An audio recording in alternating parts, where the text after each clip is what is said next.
Ya, oke, baik. Selamat pagi semuanya. Assalamualaikum warahmatullahi wabarakatuh. Pada hari ini kita ketemu langsung ya untuk mata kuliah Mekanika Fluida, Fluid Mekanik.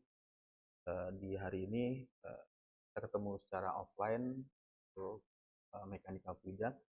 Kemudian pertemuan yang akan kita eh, bahas atau diskusikan di di pertemuan kali ini merupakan kelanjutan dari pertemuan di minggu sebelumnya di minggu yang lalu. Jadi perkuliahan ini merupakan kelanjutan dari perkuliahan yang sebelumnya. Nah, hanya untuk sekedar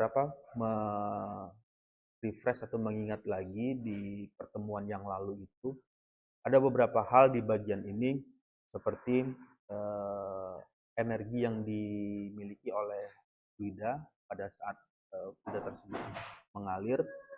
Jadi ada potensial untuk energi potensial ini merupakan bagian dari energi yang dimiliki oleh fluida tersebut karena posisi ketinggian atau karena posisi ketinggian tertentu atau kedudukannya. Nah, contohnya air terjun, air yang ada di pegunungan itu adalah merupakan salah satu dari uh, energi potensial yang dimiliki oleh fluida. Kenapa dia memiliki potensi? Karena dengan ketinggian tertentu bisa menghasilkan atau memberikan uh, manfaat atau penggunaan, misalnya memberikan energi yang lebih besar. Jadi bisa memutar turbin air atau water turbine. Kemudian ya.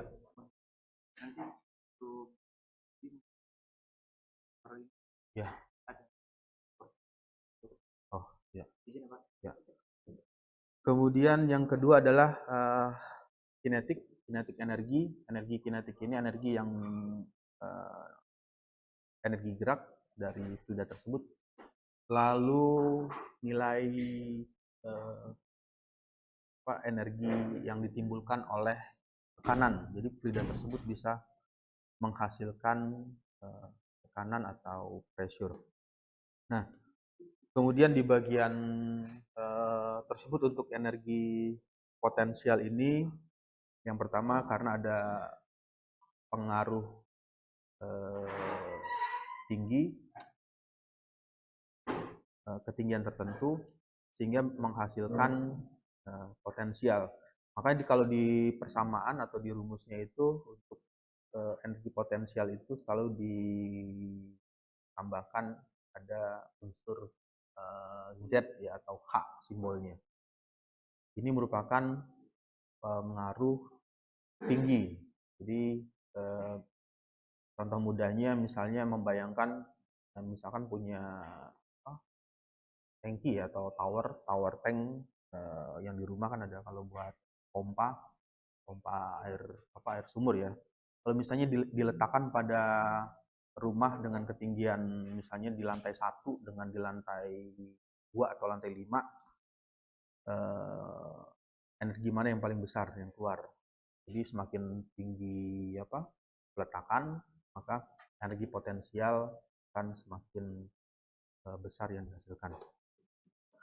Lalu yang kedua adalah energi kinetik. Energi kinetik ini ada hubungan dengan masalah kecepatan.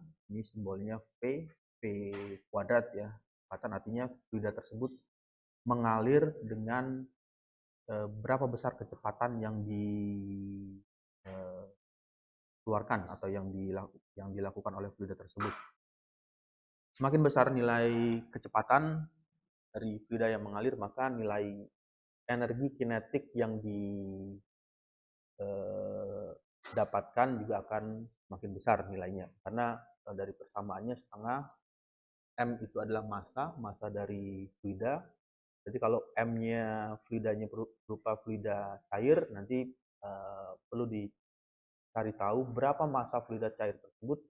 Kemudian kecepatan dari fluidanya, untuk fluidanya mengalir dengan kecepatan berapa, nilainya dengan satuan umumnya digunakan meter per second. Lalu yang berikutnya tekanan. Untuk tekanan ini ada hubungan antara energi tekanan ya. Jika fluida dengan tekanan P dan ini P ya. Jadi tekanan dikali dengan kecepatannya. Ya, itu adalah energi yang dalam hal ini dalam proses mengalirnya fluida memiliki beberapa jenis energi. Lalu yang selanjutnya untuk fluida tanpa gesekan, non friction atau tanpa friksi, perilaku atau kondisi dinamis dari fluida gerak diatur oleh satu kelompok persamaan yang disebut persamaan gerak. Nanti bisa dilihat di buku Fundamental of Fluid Mechanics mengenai persamaan tersebut. Nah, ini merefresh sejenak ya, karena di fluida ini ada hubungannya dengan gerak Newton, F sama dengan M dikali A. Ini ada persamaan awalnya dari gerak Newton tersebut. Kemudian ini adalah massa dikali dengan percepatan. Jadi itu rumus awal dari Newton. Tetapi di fluid mekanik nanti persamaan itu diterjemahkan ke dalam ini adalah M-nya untuk massa fluida yang bergerak arah bidang X sesuai dengan simbolnya ya, arah bidang X. Kemudian A ini percepatan yang dilakukan atau yang dikerjakan oleh fluida tersebut. Nanti bisa menghasilkan momentum arah bidang X, kemudian momentum arah bidang Y, dan momentum arah bidang Z.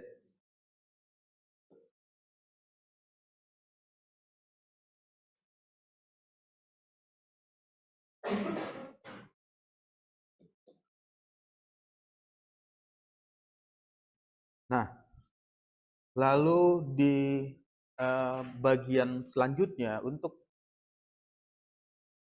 bagian ini ada persamaan kontinuitas atau continuity. Untuk persamaan continuity berhubungan dengan hukum kekekalan konservasi massa.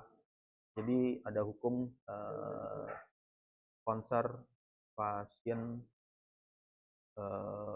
massa. Jadi hukum kekekalan massa. Yang dimaksud dengan hukum kekekalan massa ini diartikan massa yang masuk di dalam satu sistem akan sama dengan massa yang keluar. Jadi kalau digambarkan, ini diilustrasikan, ini ada pipa ya. Anggaplah pipanya bentuknya seperti ini, lalu ada kondisi pembesaran diameter ya. Ini ada diameter yang misalnya ini adalah A1 dan ini adalah A2. Jadi konservasi massa berarti M.1 sama dengan M. Dot itu artinya titik, artinya ada massa yang mengalir dengan satuan kilogram per second. Jadi dalam satuan kilogram per detik. Massa masuk melalui luas penampang A1 dan keluar di A2. Jadi massa masuk di luas penampang A1 dan keluar di A2. Karena ada kekekalan massa, jadi massa yang masuk harus sama dengan massa yang keluar. Sehingga kalau diturunkan lagi persamaannya, ini ada rho 1 P1A1 sama dengan rho 2 P2 ini ada 2 ya. Rho itu adalah massa jenis dari fluida yang mengalir. Jadi kalau misalnya massa jenis fluidanya itu yang masuknya itu adalah air ya atau water, maka yang keluar juga kan water ya. Nggak mungkin misalnya masuknya air keluarnya minyak, atau masuknya minyak keluarnya air.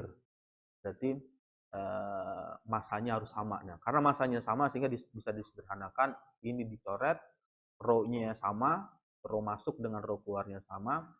Yang masih berbeda itu adalah nilai kecepatan dan luas permukaan. Nah, sehingga kalau diteruskan ke dalam persamaan kontinuitas itu ada yang ditulis dengan debit ya, Q1 sama dengan Q2. Lalu untuk momentum itu adalah persamaan yang tadi, persamaan Newton. Kemudian energi di bagian ini persamaan energi Bernoulli. Nah, yang selanjutnya asumsi yang diberikan di bagian tersebut,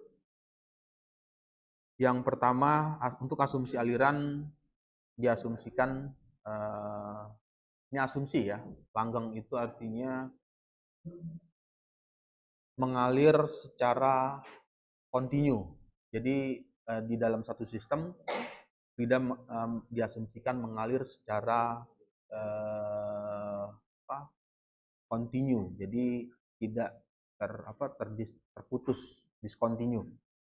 Tak mampu mampat dan fluida Newtonian. Fluida Newtonian. Kenapa? Kenapa? Hah?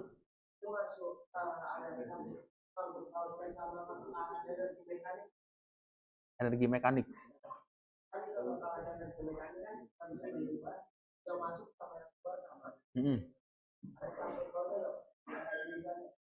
Kalau untuk energi mekanik itu contohnya apa itunya? Contohnya apa energi mekaniknya?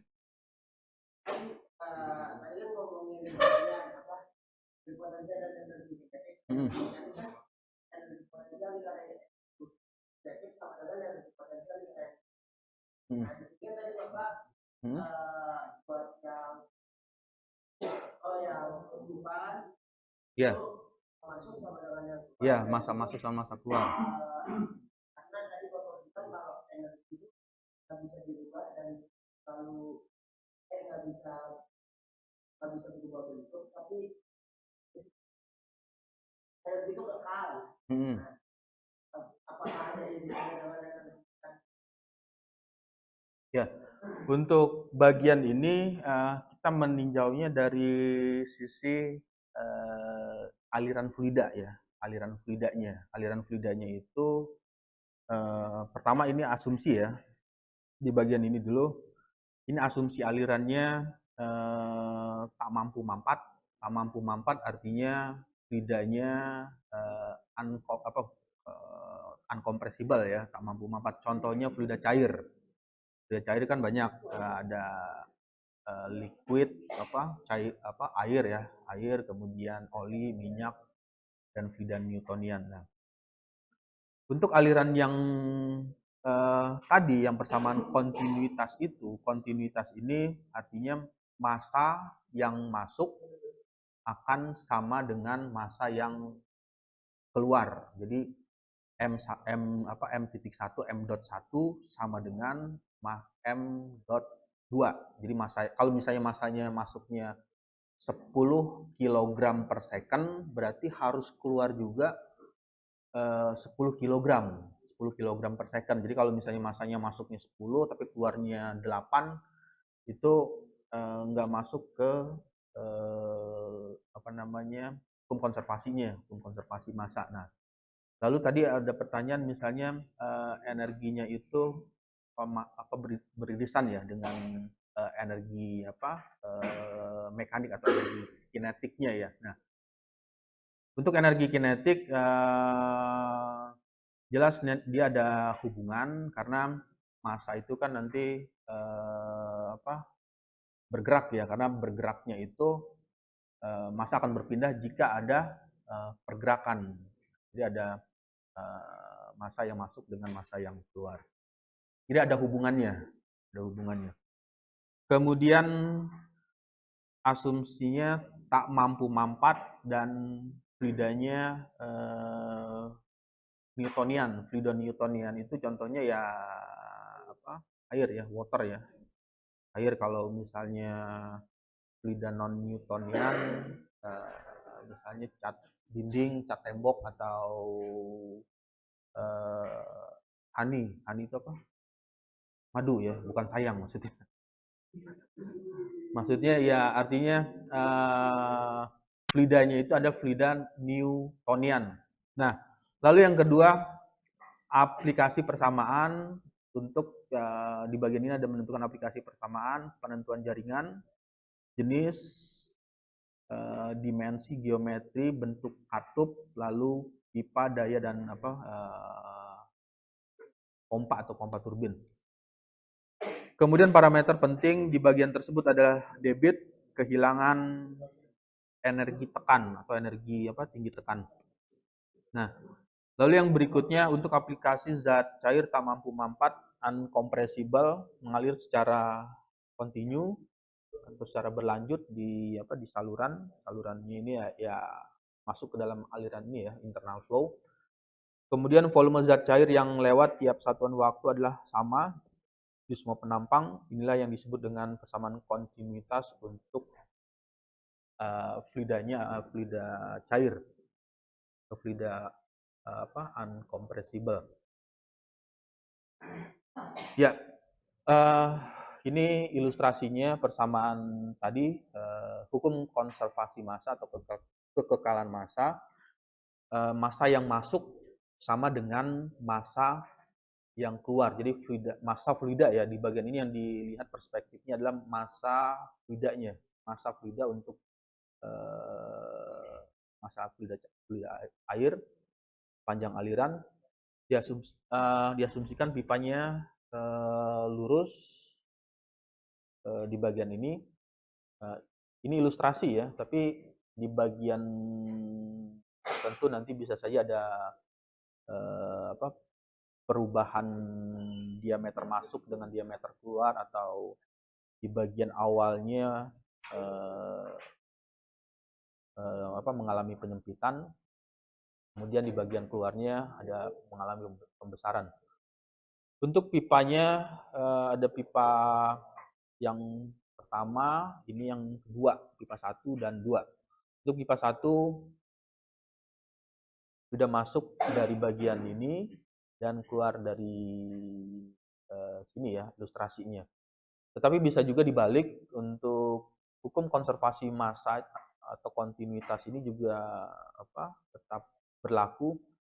Kalau seandainya yang pertama ini kondisi 1, masuk dari kiri, keluar dari kanan, kemudian masuk dari kanan ya, masuk dari kanan, keluar dari kiri, itu juga berlaku untuk persamaan kontinuitas ya, untuk A1 sama dengan V1, A2 sama dengan V2. Ya, lalu bagaimana kalau kondisinya pipanya banyak cabang? Kalau yang kondisi yang pertama kan satu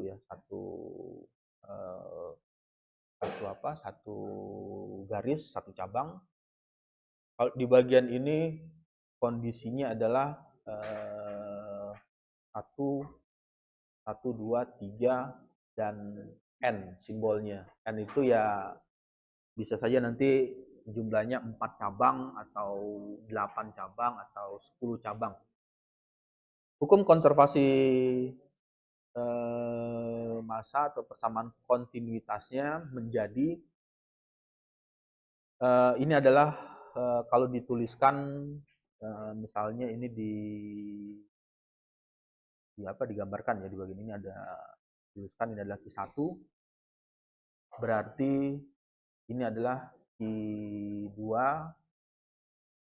Q3, kemudian ini Q4 dan ini adalah Q5. Q1 jadi sehingga bisa ditulis atau ini simbolnya biar sama simbolnya Q aja ya. Jadi sehingga bisa dituliskan ke dalam persamaannya seperti ini. Q sama dengan Q1 atau ini dituliskan biar sama. Ini adalah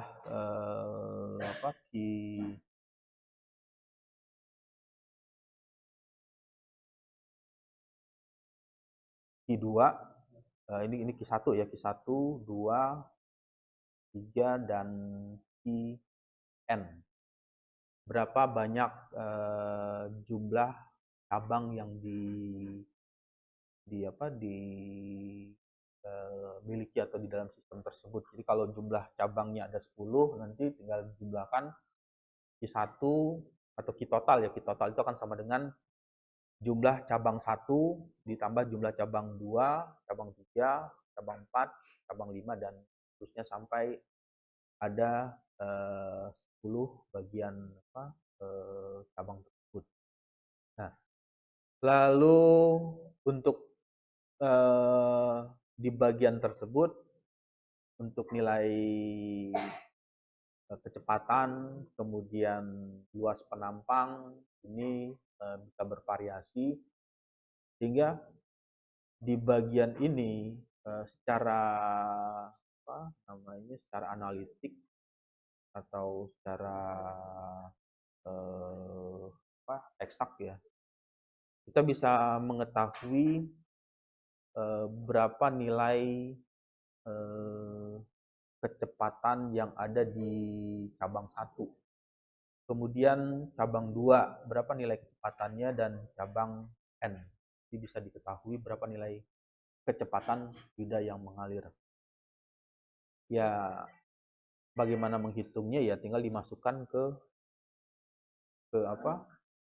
persamaan tersebut. Oke, sampai sini ada pertanyaan atau ada yang mau diskusikan. Jadi itu adalah persamaan kontinuitas ya. Jadi yang perlu diingat massa yang masuk harus sama dengan massa yang keluar. Jadi kalau massa fluidanya masuknya 10 kg per second, berarti yang keluar juga harus 10 kg per second. Kemudian atau nilai debit itu ya A1 dikali V1, A1 ini luas penampang, jadi M kuadrat dikali dengan V1. V1-nya itu adalah kecepatan, jadi M per second, sehingga bisa dituliskan meter kubik per detik. Jadi M pangkat 3 per garis miring second. Jadi berapa meter kubik fluida yang masuk ke dalam sistem harus sama dengan berapa meter kubik fluida yang keluar dari sistem. Jadi kalau masuknya 10 meter kubik per detik, masuk ke dalam sistem 10 meter kubik per detik, maka yang keluar juga harus sama, 10 meter kubik per second atau per detik. Ya, itu ada persamaan Bernoulli, kemudian yang tadi persamaan kontinuitas, lalu yang selanjutnya ada persamaan Bernoulli ya. Di bagian ini persamaan untuk persamaan Bernoulli apa yang memvariasikan atau di bagian ditambahkan ini ada variasi nilai H, nilai nilai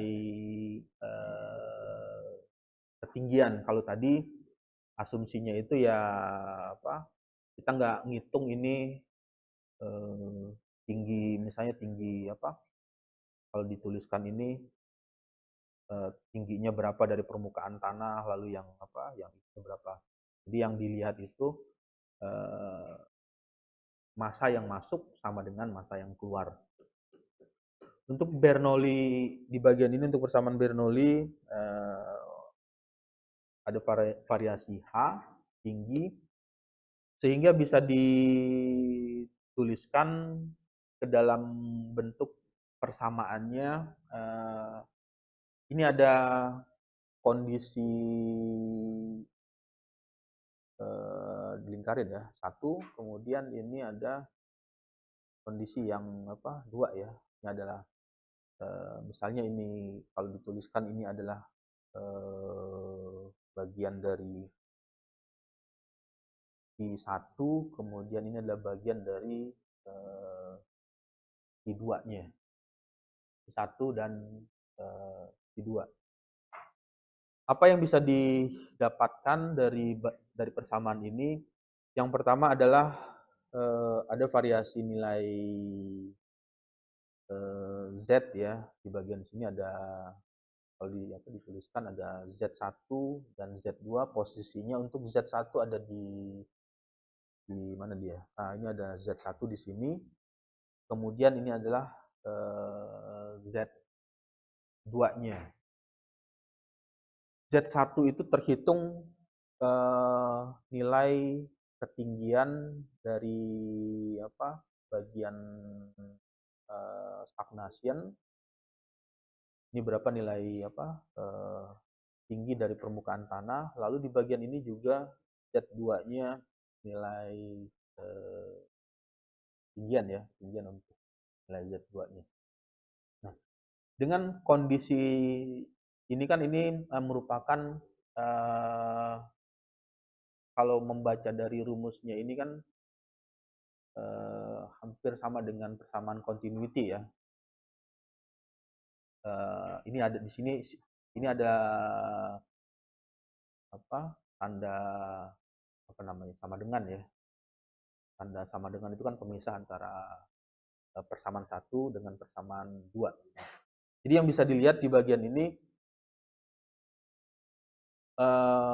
persamaan continuity kan M1 sama dengan M2.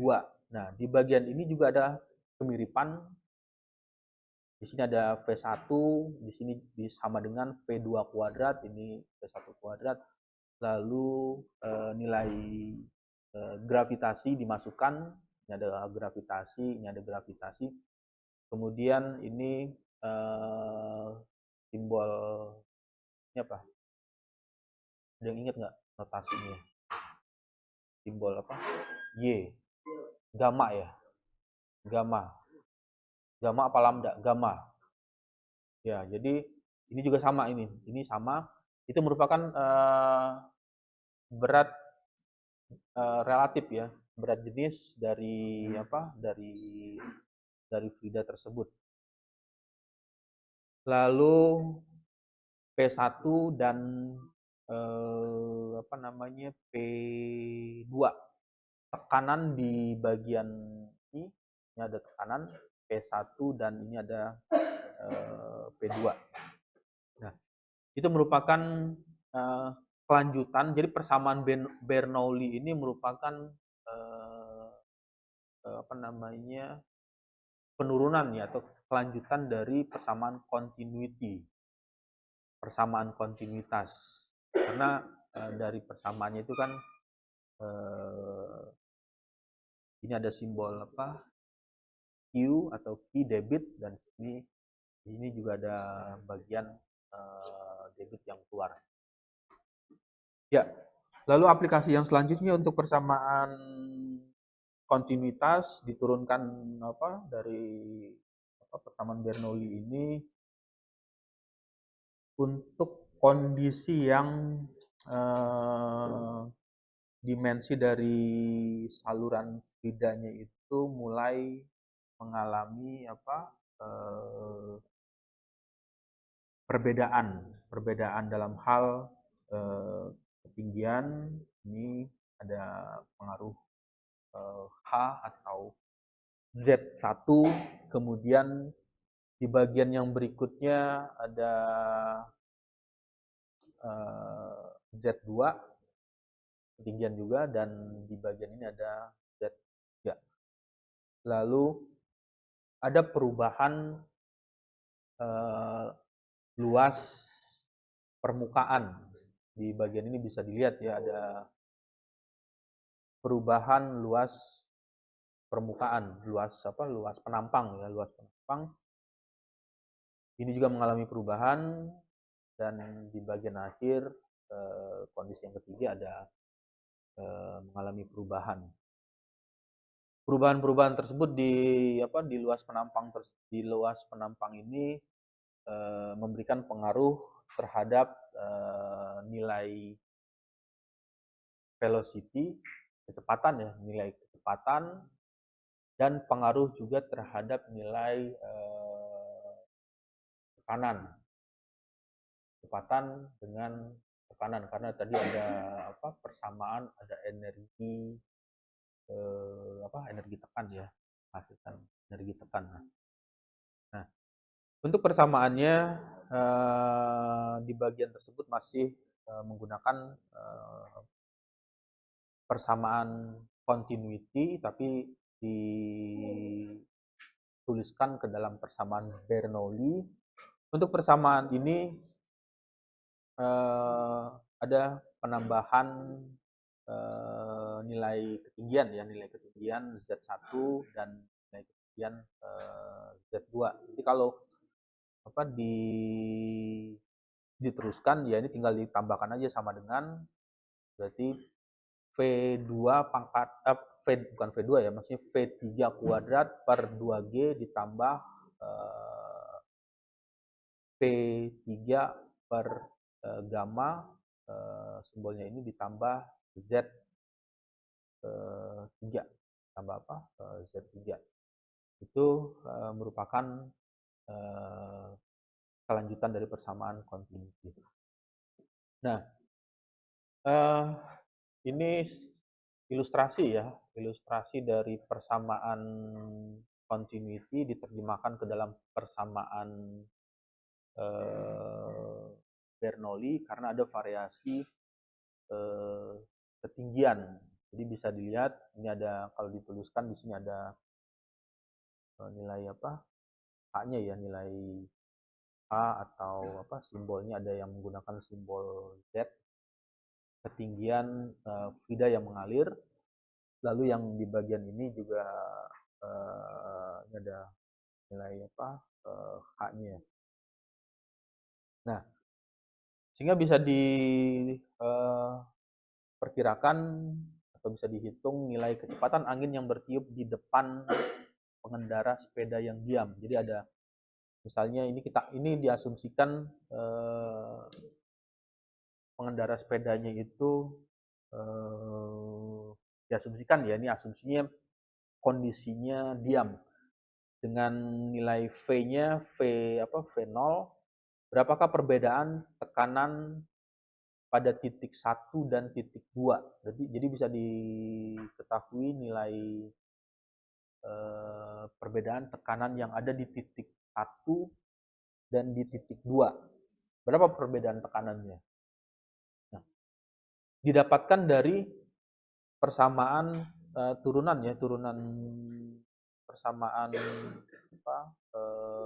Bernoulli yang tadi ada persamaan kontinuitas diturunkan ke persamaan Bernoulli, sehingga bisa didapat selisih atau perbedaan P2 dengan P1 itu dengan mengetahui nilai kecepatan V1 kuadrat dikali dengan rho itu massa jenis dari fluida dibagi dengan 2. Itu adalah selisih tekan atau perbedaan tekan antara titik 1 dengan titik 2. Jadi ada titik 1 dan titik 2-nya.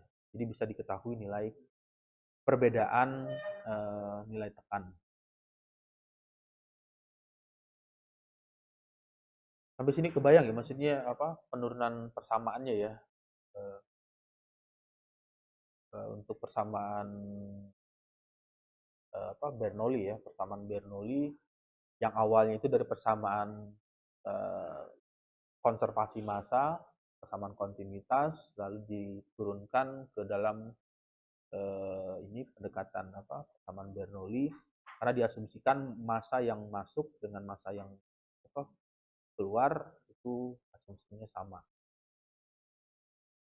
Nah, jadi nanti bisa didapatkan selisih tekan antara P2 dengan P1-nya. Lalu bagaimana di bagian yang berikutnya, kalau yang tadi di bagian ini ya, untuk menghitung nilai tekan. Kemudian untuk pipa, pipanya namanya pipa pipa pitot. Ini ada ilustrasi di bagian tersebut. Ada fluida yang mengalir dengan simbolnya itu ya tanda tanda panah ya, karena kecepatan itu masuk dalam kategori besaran vektor.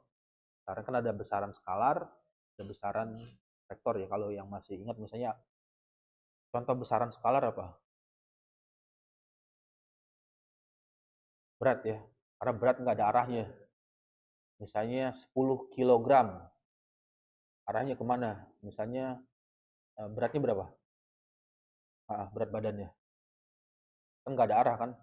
Iya, tapi kalau misalnya 78 kilo bergerak ke arah keluar atau ke arah ini, baru masuk ke kecepatan vektor.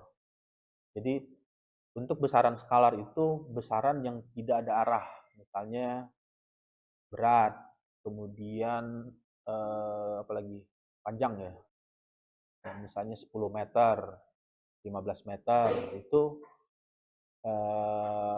nggak ada arahnya. Nah, untuk di bagian ini V, kecepatan ya, simbolnya V dengan satuan meter per second umumnya ya yang digunakan. Karena satuan itu kan untuk kecepatan bisa aja mil berapa mil atau berapa knot, itu juga satuan kecepatan. Tapi umumnya kalau satuan SI itu, satuan internasional, itu meter per second. Ada fluida yang mengalir dari bagian ilustrasi ini dari kiri ke kanan. Ini asumsi lagi ya, masih diasumsikan fluidanya itu kalau dari gambar diasumsikan kecepatannya uniform. Kecepatannya tulisnya apa ya? V uniform. Uniform itu seragam. Jadi simbol panah 1, panah 2, panah 3, panah 4, panah 5, panah 6. Jadi 1, 2, 3, 4, 5, 6. Misalnya kalau kecepatannya uniform, diasumsikan misalnya 10 meter per second. Nah, untuk nilai-nilai ini bisa berubah ya. Bisa aja nanti 20 meter per second atau 50 meter per second, tergantung kondisinya. Nah, lalu apa yang membedakan? Ini kecepatan uniform berarti diasumsikan belum ada friksi atau gesekan dengan dinding pipa. Karena ketika dia sudah ada friksi atau gesekan, kecepatannya akan berubah menjadi profil kuadrat. Kalau yang biasa ditulis itu di buku fluid mekanik, aliran berkembang penuh ya. Jadi masih pertama masih seragam kecepatannya, lalu di bagian ketika aliran sudah berkembang penuh, maka kecepatan maksimalnya itu ada di tengah atau di bagian di bagian ini. Nah, ini ada kecepatan maksimalnya. Asumsinya kecepatannya uniform, sehingga bisa diturunkan lagi ke dalam persamaan tersebut. Ini bisa dihitung dengan turunan persamaan konservasi massa ke bagian pendekatan Bernoulli ya. Ada variasi Z1, Z2 atau variasi ketinggian. Nah, di bagian tersebut bisa memprediksi atau memperkirakan berapa nilai nilai kecepatan di titik 1. Jadi bisa dihitung berapa nilai kecepatan yang yang sudah mengalir tersebut di titik 1. Nah, ini juga merupakan bagian dari pendekatan ini ya, analitik atau eksak ketika melakukan simulasi dengan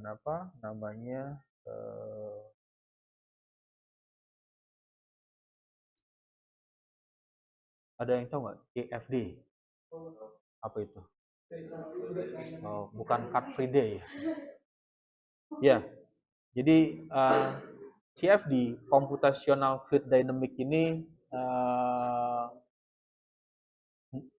bekerja atau melakukan perhitungan dengan teori ini, dengan hukum konservasi massa, hukum persamaan momentum, kemudian persamaan energi. Jadi pada saat CFD melakukan perhitungan, dia menghitung dengan persamaan tersebut. Cuman yang membedakan kalau di bagian ini kan kita menghitungnya secara analitik hanya di satu titik ya. Tapi kalau di CFD itu nanti di bagian ini akan dijadikan bagian yang terdiskrit, ada proses mesh atau dibuat grid berupa kotak-kotak ya, kotaknya bisa bentuk segitiga atau segi empat. Nanti dari partikel fluida yang mengalir tersebut nanti bisa dihitung perubahannya, berapa nilai kecepatan. Lalu yang selanjutnya berdasarkan prinsip persamaan tersebut, persamaan Bernoulli ini, kecepatan aliran dalam pipa bisa dihitung dari perbedaan nilai tekanan antara titik 1 dengan titik 2.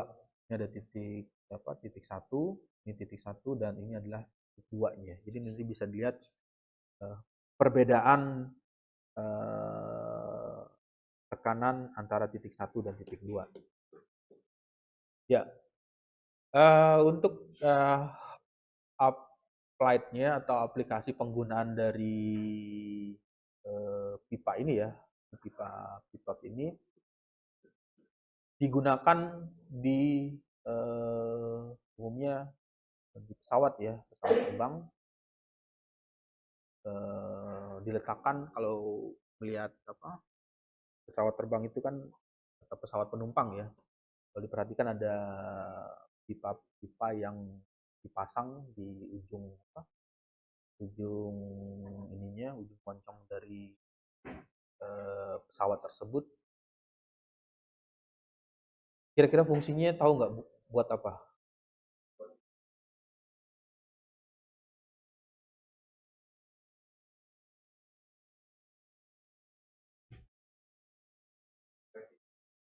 Ya, jadi fungsinya untuk itu ya, bisa mengetahui kecepatan udara, kecepatan ini pesawat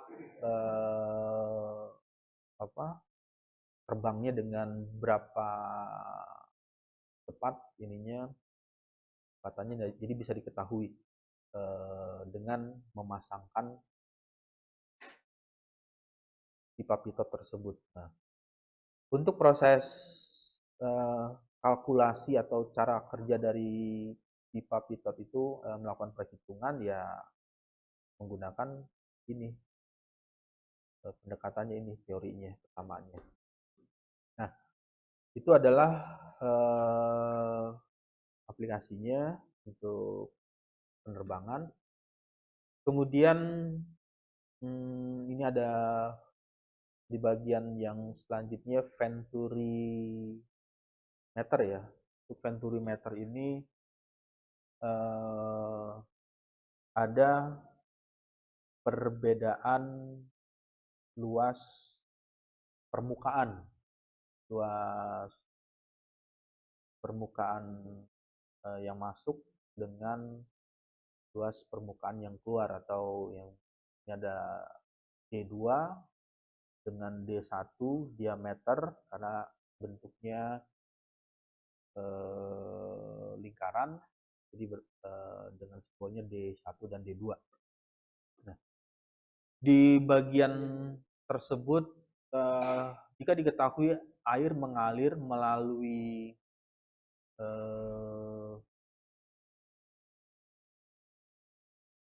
pipa dari penampang satu, jadi dari penampang satu ya dari sini ya, dari sini pipa satu, kemudian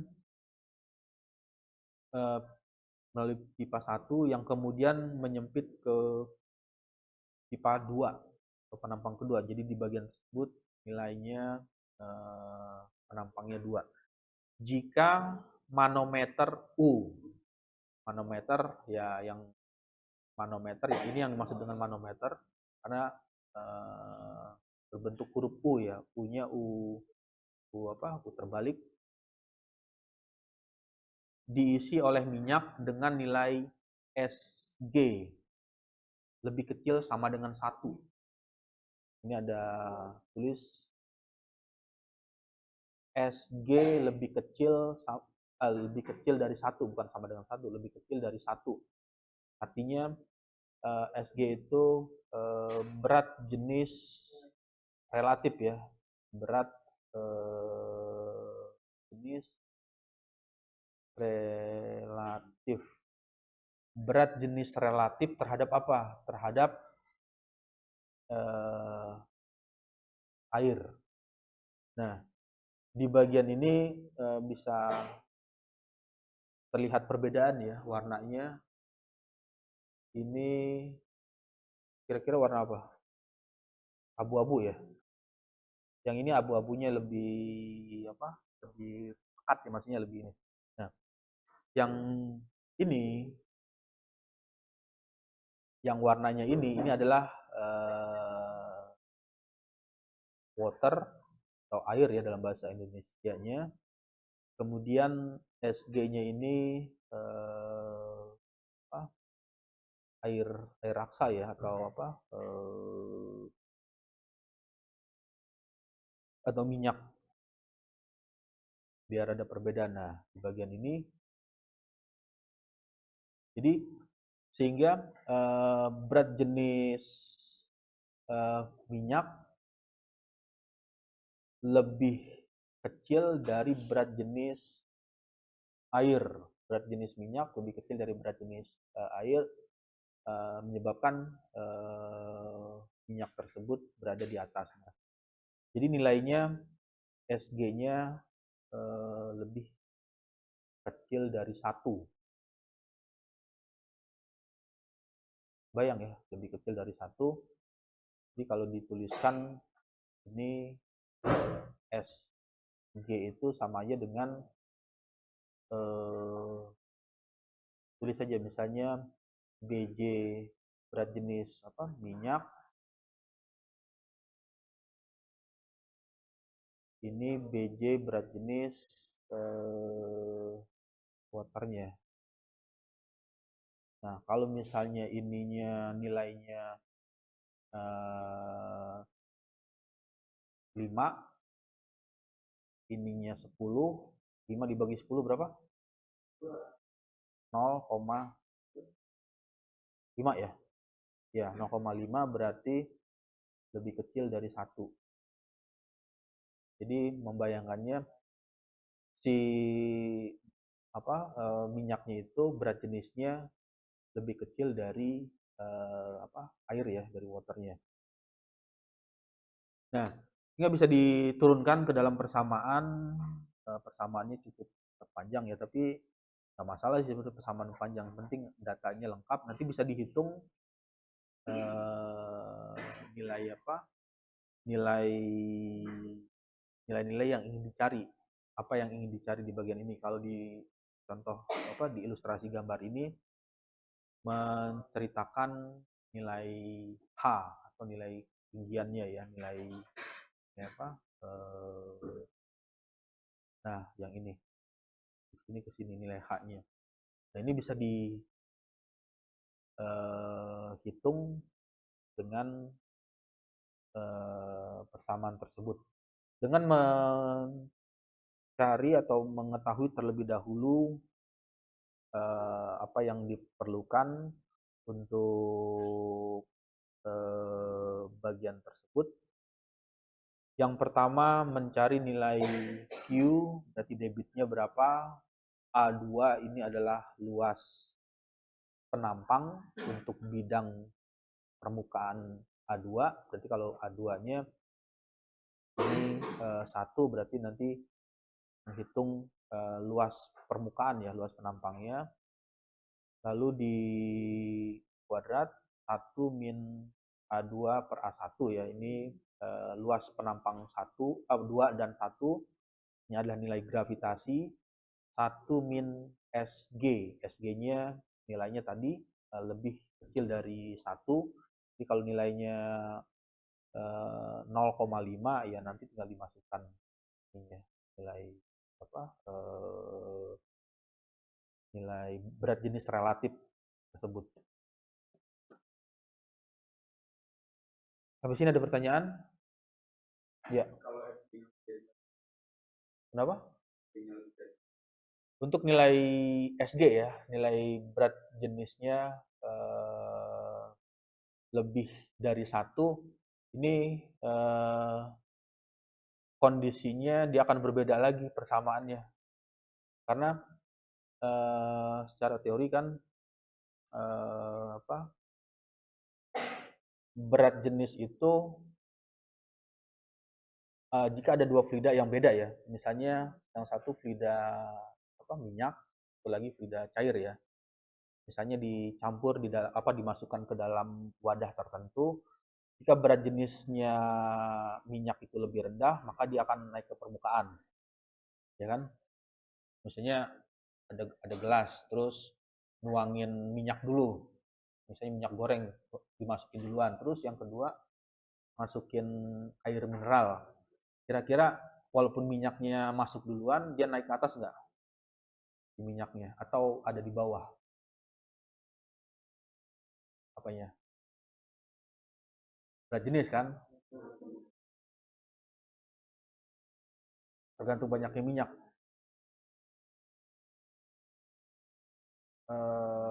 Tapi nanti coba praktek ya. Misalnya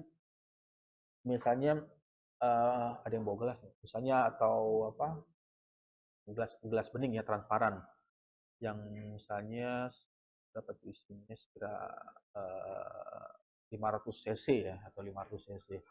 Nah, nanti coba masukkan 300 cc minyak, 200 cc-nya itu air. Kira-kira dia naik nggak minyaknya?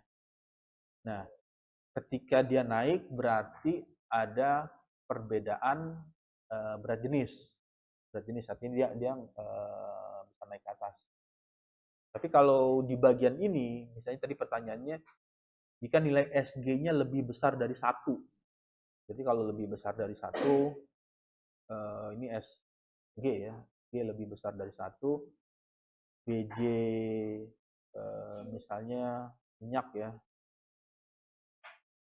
ini BJ berat jenis air, kalau lebih besar dari 1, kalau ini misalnya ini 8, ininya 4, berarti nilainya 2.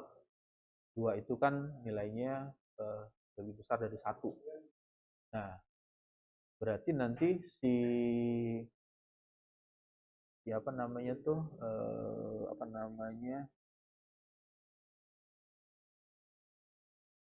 airnya ini akan naik ke atas dan ininya turun. airnya naik ke atas. Jadi kebayang nggak ini ilustrasinya? Jadi yang ininya berpindah ke sini, kemudian yang ininya pindahnya ke sini. Jadi dia naik ke atas, yang itunya turun. Nah, nanti coba dihitung dari persamaan ini, pendekatan ini. Jadi bisa diketahui nilai H-nya. Jadi poinnya utamanya adalah berat jenisnya itu sama berbeda ya, berat jenisnya berbeda. Lalu selain berat jenis apalagi yang bisa membedakan antara minyak dengan air? Kenapa nggak bisa nyampur? Misalnya ada pernah nyoba yang praktek nggak? Misalnya ngaduk di gelas minyak dengan air tapi diaduk pakai sendok, minyaknya bisa bercampur. Kenapa dia nggak bisa? Molekulnya ya. Terus supaya dia bisa nyampur pakai apa? Iya, berarti sering cuci piring ya. Jadi tahu. Karena di bagian itu molekulnya berbeda. Jadi antara minyak dengan air, terus berat jenisnya beda. Nah, itu di bagian yang tadi Bernoulli untuk venturimeter, lalu yang kavitasi.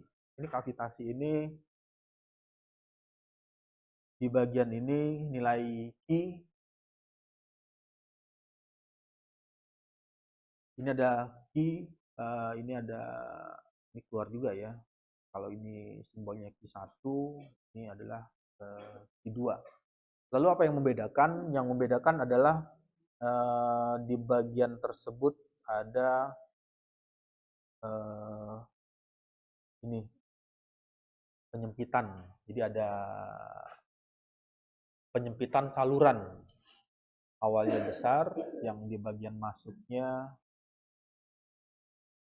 besar, kemudian sempit. Lalu di bagian ini sama nggak ya? Dengan yang ini. Ya, ini kayaknya sama ya. Nilai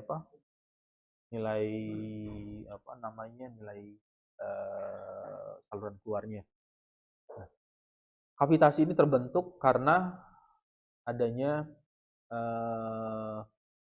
perbedaan tekanan. Jadi ada perbedaan tekanan. Jadi ada perbedaan tekanan. Kenapa ada perbedaan tekanan? Karena ada penyempitan saluran. Tekanan yang ada di bagian ini ya, di titik ini akan berbeda dengan tekanan yang kira-kira ada di bagian sini. Ya, ada perbedaan tekanan. Dengan kondisi seperti ini, maka bisa didapatlah satu grafik hubungan antara nilai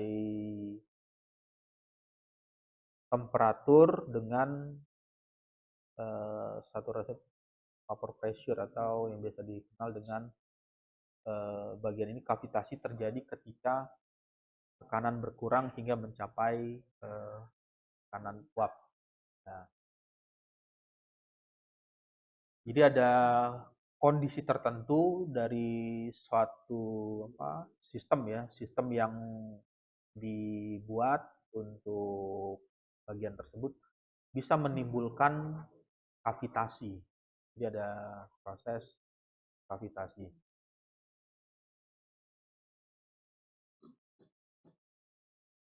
Lalu yang selanjutnya adalah pena kontrakta effect. Ya, Di bagian ini ada warna ini ya, warna yang dilingkari warna merah ya, warna merah yang dilingkari ini bentuknya pena kontrakta efeknya ini ada radius ya, ada radius atau ada kemiringan. Kemudian di bagian yang lain, bagian kondisi yang berbeda ya, misalnya kalau yang ini adalah kondisi A, kondisi B, itu kondisi B-nya ini ada perbedaan di bagian tersebut, ininya lancip atau apa tajam ya, yang ini, sedangkan di bagian ini ada radiusnya. Nah, apa yang memberikan pengaruh nanti ya, pertama mempengaruhi pola aliran apa fluida yang mengalirnya, lalu bisa memberikan pengaruh terhadap apa kecepatan ya, flow atau kecepatan yang di keluar dari ini apa namanya saluran keluarnya. Nah, sehingga bisa dituliskan C besar C kecil atau biasa di CC ya, A J per AH. Yang dimaksud dengan A J per AH ini luas permukaan. A ini adalah simbol, ini adalah luas permukaan. Luas permukaan atau luas penampang. Luas penampang J-nya, ya tinggal diteruskan, J itu adalah jet. Luas penampang jetnya. Kemudian yang H ini adalah luas penampang dari apa lubang tersebut. Nah, jadi bisa dilihat di bagian ini kalau gambarnya apa diperbesar ya, di zoom. Ini ada notasi J dan H. Nah, untuk J-nya berarti luas penampang ini. Kalau ini kan diagonal ya, tapi nanti yang dicari itu bukan diagonalnya, tapi luas penampangnya. Kalau bentuknya keluarnya berupa apa lingkaran, berarti nanti dihitung luas lingkaran jetnya, luas lingkaran jetnya. Untuk H-nya berarti nanti dihitung ini apa luas hole-nya, luas apa lubang laluan, lubang salurannya. Perbandingan, jadi ini merupakan perbandingan luas penampang aliran jet dari fluidanya dibandingkan dengan luas penampang lubang salurannya. Nah, nanti setelah mengetahui itu nanti bisa didapatkan untuk berbagai macam kondisi perbandingan, nanti bisa didapatkan nilai CC-nya itu 0,61 untuk kondisi yang ininya lancip. Kemudian untuk yang ada radius ya atau ada lengkungan di bagian ini, nilai CC-nya itu 1,0 atau 1,0, tapi dibacanya 1. Kalau ini 0,61.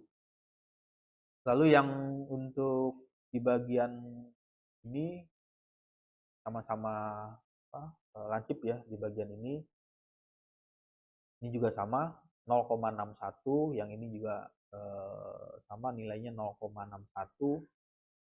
Kemudian yang ini lancipnya di bagian ini nilainya adalah 0,50. 0,5 ya.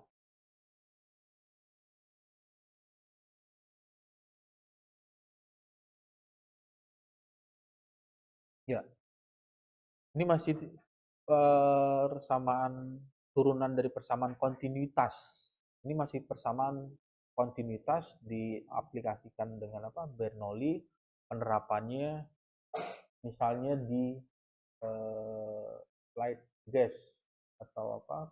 Pintu yang di bagian ini bisa naik turun ya, bisa diturunkan tinggiannya atau dinaikkan. Dengan persamaan tersebut nanti bisa dihitung berapa kecepatan fluida yang ngalir di sini. Ini kira-kira keperluannya buat apa ini kalau ada desain kayak gini? Bendungan ya. Bendungan biasanya digunakan untuk kalau di mesin itu buat apa? Pembangkit listrik tenaga air ya. Turbin air, water turbine. Untuk mengetahui apa nilai kecepatan berapa fluida yang mengalir, ya nanti pasti menghitung kecepatan fluidanya, nanti dihubungkan dengan rancangan dari turbin atau bentuk dari turbin tersebut. Untuk persamaannya masih persamaan kontinuitas, ini adalah Q ya, Q1. Keluar nggak tulisannya? Tutup ya. Ini adalah Q1.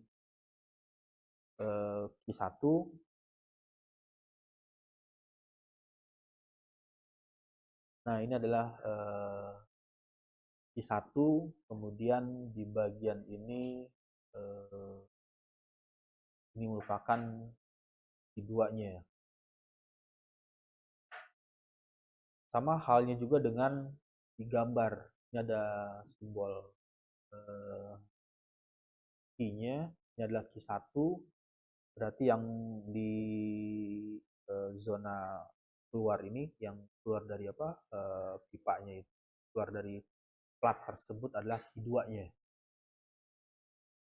Masih menggunakan persamaan yang tadi, konservasi massa, hukum kontinuitas. Q1 sama dengan Q2. Yang dibedakan ada variasi nilai ketinggian, kemudian luas permukaan. Nah, dari data-data yang diperoleh tersebut, jadi bisa dihitung untuk mendapatkan nilai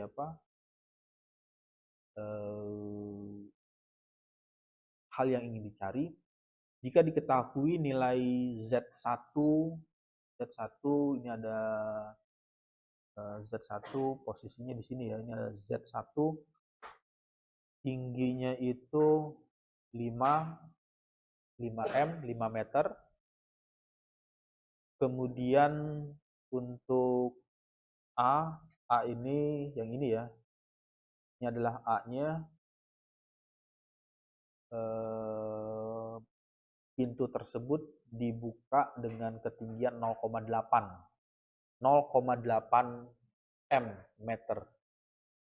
Lalu ada nilai ini CC, C besar C kecil, perbandingan yang tadi didapatkan dari ini. Jadi fungsinya untuk menghitung nilai tersebut, nilai kecepatan.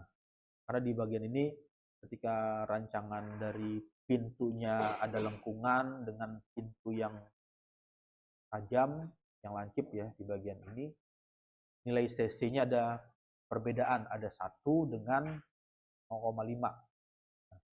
Nanti dihitung atau digunakan nilai CC itu untuk mengetahui besarnya debit. Berapakah besarnya debit? Ini yang perlu diperhatikan pada saat merancang suatu bendungan, ini juga memberikan pengaruh nilai sistemnya, nilai rancangan tersebut. Kalau misalnya rancangannya dibuat ada radius dengan rancangan yang tanpa ada radius, berpengaruh terhadap besarnya debit fluida yang mengalir untuk per satuan lebar pintu. Untuk data-data yang diketahui nanti bisa dihitung di bagian ini nilai data yang sudah ada Z1 5, A-nya 0,8, CC-nya 0,61, didapatlah nilai debitnya 4,61 meter kubik per detik.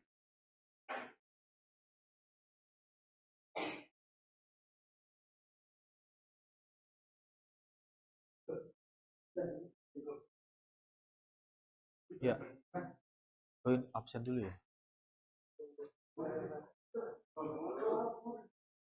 Ini ada gambarnya ya. Ya. Ya, ya. Ya.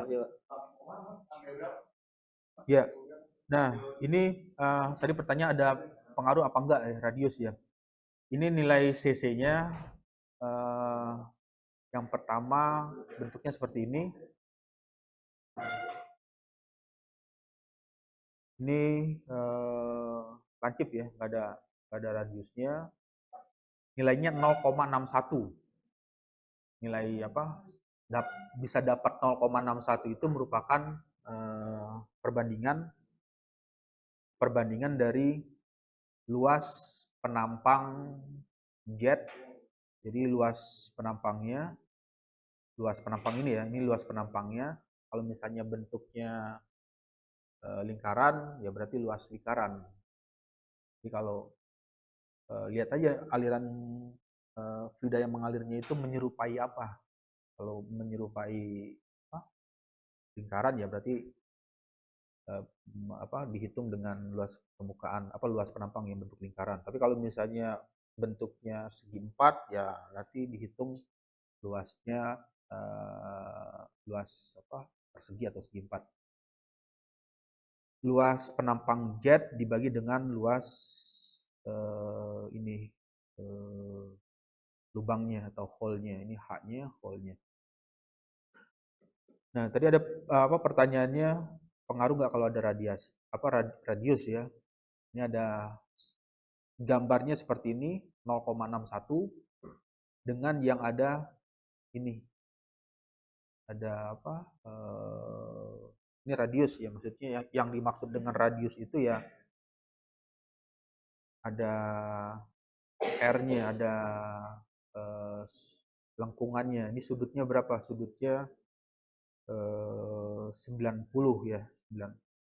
Ini 90 derajat. Nah, berpengaruhnya yang tanpa radius dengan ada radiusnya nilainya 1. Yang ada radius nilainya 1, yang tanpa radius nilainya 0,61. Jadi selisihnya berapa tuh? 0 kalau 1 dengan 0,61 berarti 0,39 ya. 10 1 ya, 0,39. Jadi ada pengaruhnya. Nanti pengaruhnya pada saat perhitungan untuk mendapatkan ini. Besarnya debit yang mengalir per satuan lebar pintu. Nah, nanti ya kalau yang pertama kan bentuknya seperti ini ya, lurus. Tapi kalau misalnya ini kasih pengarah atau sudut lengkungan radius. Jadi jelas berpengaruh terhadap nilai key out-nya atau key keluarnya, nilai Q-nya yang mengalir per satuan lebar pintu. Nah, ini yang sering menjadi desain khusus ya, misalnya untuk mendapatkan debit tertentu apa yang harus dilakukan ya, kita memodifikasi bentuk pintu, bentuk pintu ini ya, bentuk slice gate-nya. Oke, sampai sini ada lagi pertanyaan? Ya. Kalau misal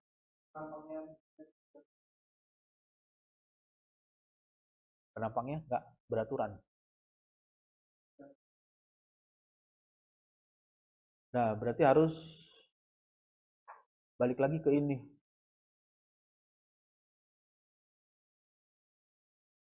Ke rumus awalnya ya. Ke ini ya. Bentuknya nggak beraturan. Oke, kalau bentuknya nggak beraturan, kira-kira apa ya bentuknya beraturan? Kalau bentuknya begini, beraturan nggak? Nggak beraturan ya. Kan kalau misalnya bentuknya seperti ini kan bisa dihitung nih. Ini panjang kali lebar ya, dapat luasnya. Nah, kalau nggak beraturan, ya harus dihitung luas itunya. Luas ketidakberaturannya itu. Udah dapat itunya baru nanti dapat cc-nya. Dapat apa? Nilai cc-nya. Nggak beraturan ya harus dihitung. Menghitung ketidakberaturan jet yang keluar.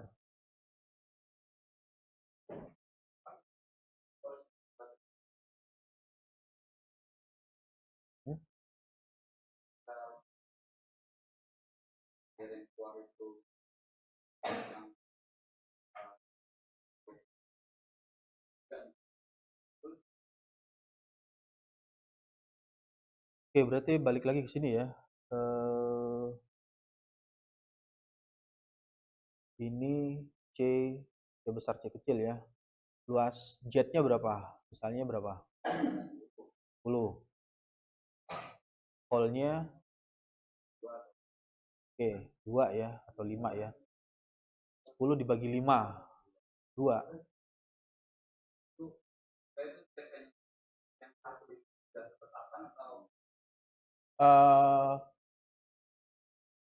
Untuk kondisi yang ini, CC1 itu untuk kondisi yang seperti ini. Tapi kalau misalnya yang jadi pertanyaan, misalnya CC-nya 2. Ininya CC-nya 2 ya. Nah, berarti tadi hubungannya CC itu apa? AJ per AH ya. Nah, ini sama dengan 2. Misalnya kalau ininya 10, ini AH-nya sama dengan 2, berarti kan tinggal dikali silang. Berarti AH-nya adalah 5. Nah, berarti ada yang dimodifikasi. Modifikasi untuk luas hole-nya ini. Bayang ya, maksudnya luas itunya, luas lubangnya dibuat jadi 5.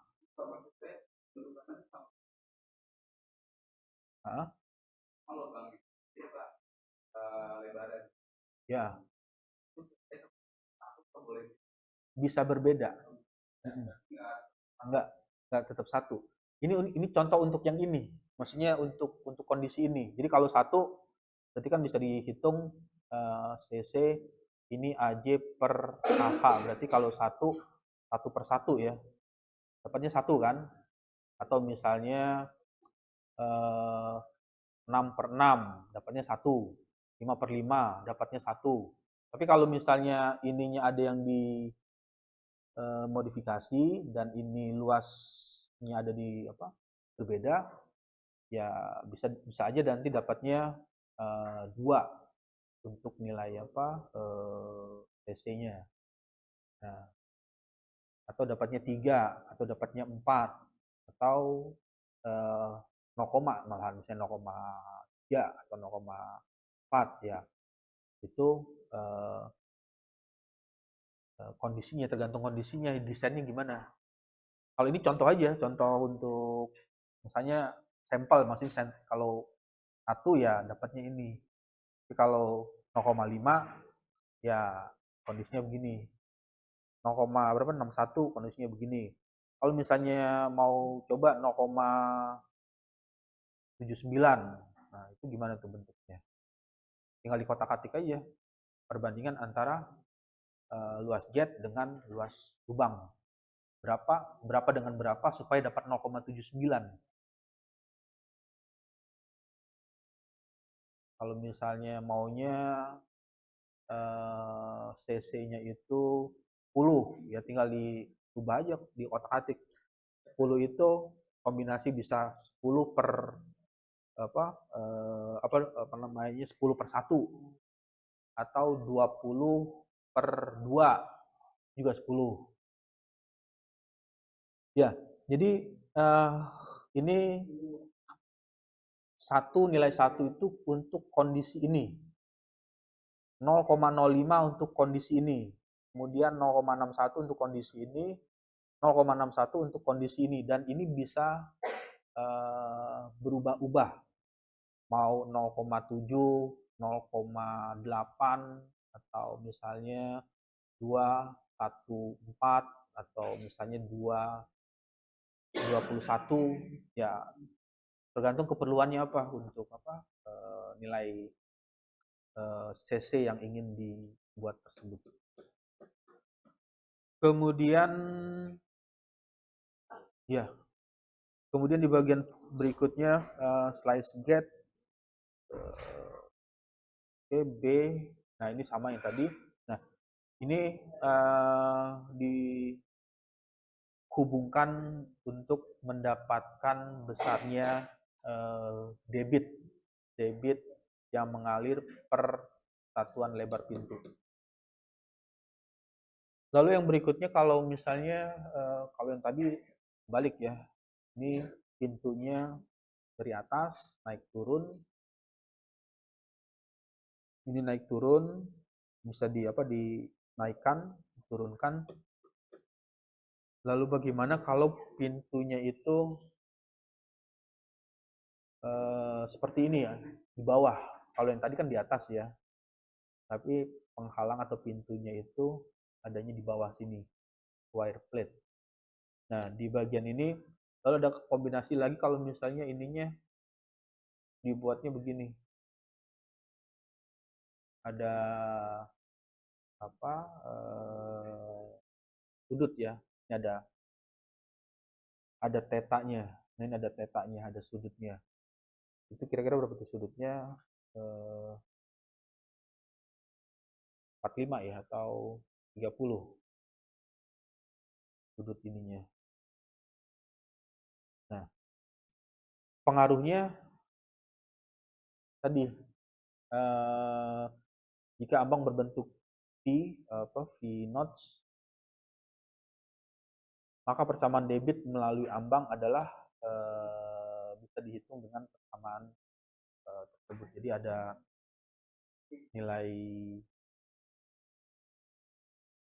nilai-nilai yang perlu dicari.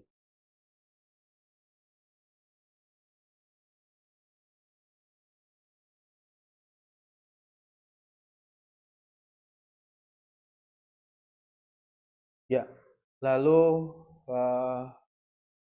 ini persamaan continuity, persamaan kontinuitas.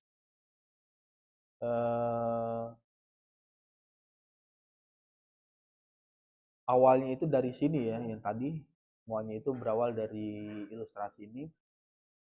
Massa yang masuk sama dengan massa yang keluar atau nilai I1 kan sama dengan I2. Jadi fluida yang masuk sama dengan fluida yang keluar. Hal yang serupa juga sama kalau ada variasi lengkung, ada variasi kelengkungan, kemudian ada variasi luas permukaan 1, luas permukaan 2. Jadi ada variasinya. Ini juga sama, hukum konservasi massa, M.1 sama dengan M.2 sama dengan 0. Ini nilainya sama. Nah, lalu debit ini bisa dituliskan ke dalam ini rumus 1 atau rumus 2. I itu bisa dihitung dengan A dikali dengan P. A ini adalah luas permukaan, luas LP ya, katanya luas permukaan atau luas penampang. P ini adalah kecepatan. Yang ini P ini adalah kecepatan, dan yang ini adalah time. Luas permukaan satuannya apa? Biasanya M kuadrat dikali dengan ya kecepatan M per second. Ini bisa ditulis meter kubik per second. Ini kecepatan meter per detik dibagi dengan S. Jadi M per S meter per second dibagi dibagi dengan time-nya.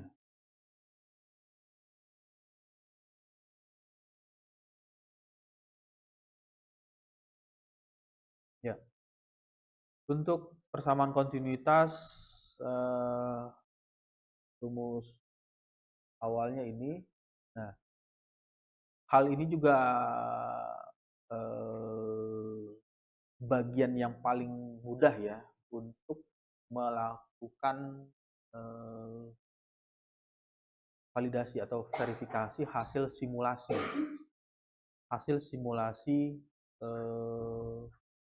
CFD, Computational Fluid Dynamics. Nah, misalnya mensimulasikan kondisi seperti ini. Ini ada kondisi bagian A, lalu ini adalah kondisi bagian B. Dari persamaan kontinuitas di bagian ini, kecepatan yang paling cepat itu di titik A atau di titik B. Kecepatannya, ini kecepatan nih. Kita ceritanya tentang apa?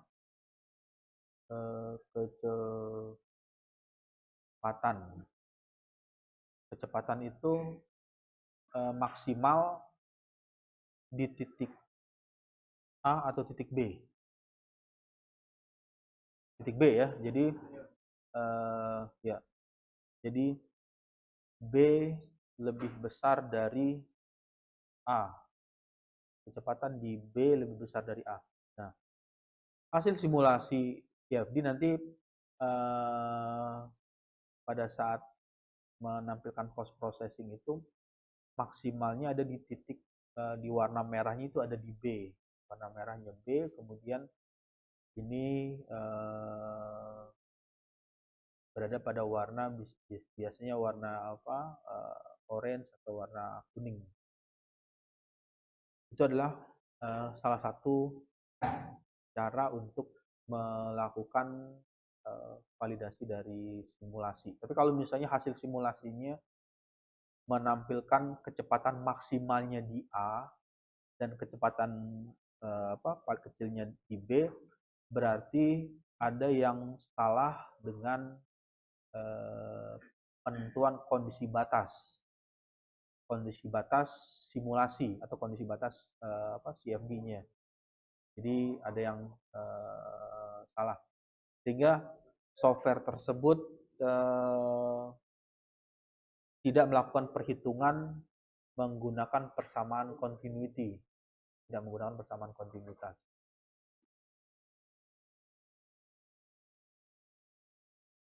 Ya, ini sama seperti yang slide yang sebelumnya, merupakan variasi A1, A2 ini A3 atau Q1 ditambah dengan Q3. Ini ada Q2 dan ini adalah Q3-nya. Untuk Q totalnya ini adalah Q1-nya.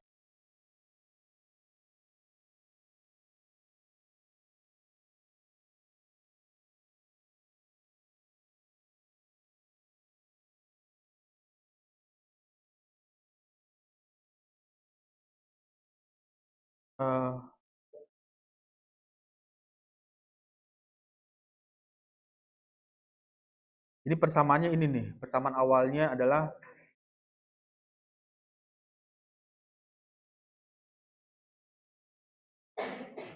M dikali A. Ini apa namanya, Newton ya, hukum Newton, massa dikali dengan A, luas apa, bukan luas ya, maksudnya percepatan. Nah, kemudian untuk fluida itu massa dikali dengan kecepatan untuk fluidanya. Fluidanya massa kali dengan kecepatan. Kemudian momentum ya. Momentum itu massa dikali dengan V. Itu adalah ininya, momentumnya. Massa dikali dengan V, kecepatan. Kecepatan itu masuk dalam kategori besaran vektor. Nah, sehingga dituliskan ke dalam arah bidang X, arah bidang Y, arah bidang Z. Jadi misalnya kalau fluida itu ngalirnya dari kiri ke kanan, berarti ke sana ya. Berarti arah horizontal, arah bidang X. Kalau dia vertikal, arah bidang Y. Kalau Z ke arah sini. Jadi untuk momentumnya massa dikali dengan kecepatan. Kecepatannya itu bisa aja nanti bisa Vx, bisa mvy, bisa m dikali z.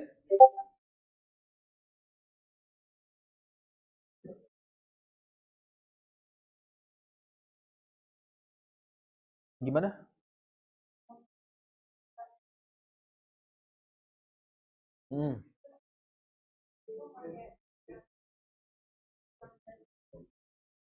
Untuk awalnya itu dari ini hukum Newton 1. Persamaan Newton ya, hukum Newton. Jadi kalau hukum Newton itu ada yang apa enggak, hukum Newton 1, teori Newton 1 itu kan ini yang apa, misalnya ini ada batu ya. Kalau saya dorong dia nggak bergerak, berarti gaya yang saya keluarkan itu sama dengan berat batunya. Jadi ketika force-nya lebih besar sehingga dia bisa berpindah. Nah, di bagian ini simbolnya itu F. F itu kalau Newton kan force ya, simbol gaya, massa dikali dengan percepatan. Nah, tapi di bagian ini melihatnya itu perspektifnya untuk aliran fluida, untuk aliran fluida yang mengalir. Fluidanya yang dipergunakan adalah fluida air, fluida liquid. Sehingga bisa dituliskan M-nya ini adalah massa dari fluida, massa fluidanya ya. Fluidanya kalau air, water ya nanti dicari berapa massa jenisnya dari fluida air tersebut. V ini adalah kecepatannya. Kecepatan arah bidang X, fluida itu ngalir arah bidang X atau arah bidang vertikal, arah bidang Y atau arah bidang Z. Nanti dilihat kecepatannya karena fluida itu kan merupakan kecepatan itu merupakan besaran vektor, jadi besaran yang ada arah bidang X atau bidang Y atau bidang Z.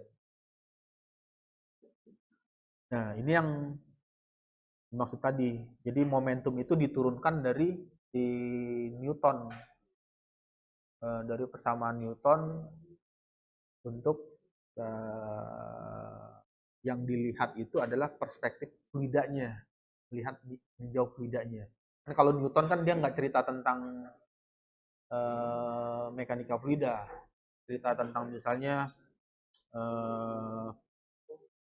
kenapa buah apel bisa jatuh karena ada gaya gravitasi. Nah, tapi lalu gravitasi itu dimasukkan ke persamaan Bernoulli, ada nilai G tadi kan, ada pengaruh ketinggian. Nah, ada hubungannya dengan energi potensial. Jadi awalnya dari situ, dari Newton masuk ke kontinuitas. Kontinuitas ini hukum konservasi massa, massa yang masuk dengan massa yang keluar, dan energi ini ya persamaan energi. Jadi ini kalau urutannya itu pertama ini 1 Newton, kedua kontinuitas, yang ketiga energi. Jadi di lanjutan yang pertama itu ya dari Newton, kan ada namanya fisika klasik ya, fisika klasik, fisika modern, sekarang kan fisika apa ya? Fisika kuantum ya. Kan kalau fisika modern itu zamannya Einstein ya kalau nggak salah ya, Albert Einstein, yang E sama dengan mc kuadrat, mencret E sama dengan mc kuadrat, jadi massa dikali dengan kecepatan cahaya, jadi bisa menghasilkan energi yang paling besar, yaitu yang applied-nya itu dibuat buat nuklir, buat bom atom. Tapi ya itu awalnya dari situ, dari Newton, kemudian kontinuitas, lalu ke persamaan energi. Ya, ada lagi?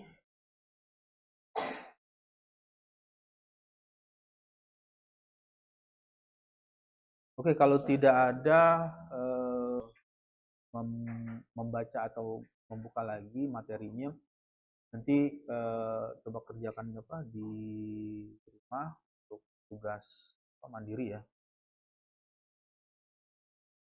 Yang pertama itu di bagian ini ada, misalkan diketahui jika tekanan statik sebelum venturimeter adalah 100 kPa, di tekanan itu 100 kilo Pascal, dan tekanan statik setelah venturimeter adalah 90 kPa. Hitunglah perbedaan tekan, jadi perbedaan tekanan dalam venturimeter tersebut.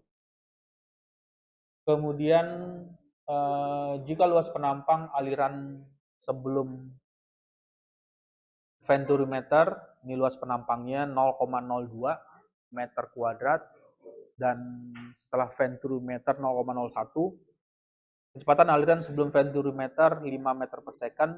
Yang menjadi pertanyaan, berapa kecepatan aliran setelah venturimeter? Berarti ini pendekatan dengan perhitungan persamaan